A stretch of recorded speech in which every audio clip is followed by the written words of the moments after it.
Good morning! May ideya na ba kayo kung anong pang-ulam nyo? Ayan, magtortang talong naman kayo.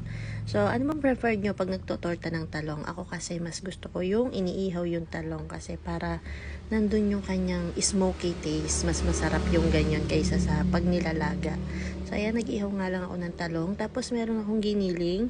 Ginisa ko lang siya sa kamatis, sibuyas at saka sa sili.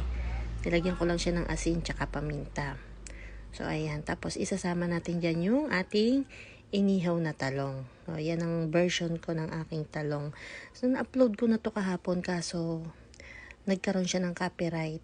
Late na, nung nakita kong may copyright siya. Ang dami niya ng views. Pero no choice, kailangan nating burahin. Ayan, nilagyan ko na nga siya ng itlog. Tapos, piprito na natin yan.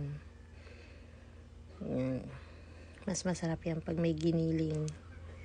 Yan, prito lang natin hanggang mag-golden brown. Tapos luto na to. May masarap na tayong tortang talong. Thank you for watching.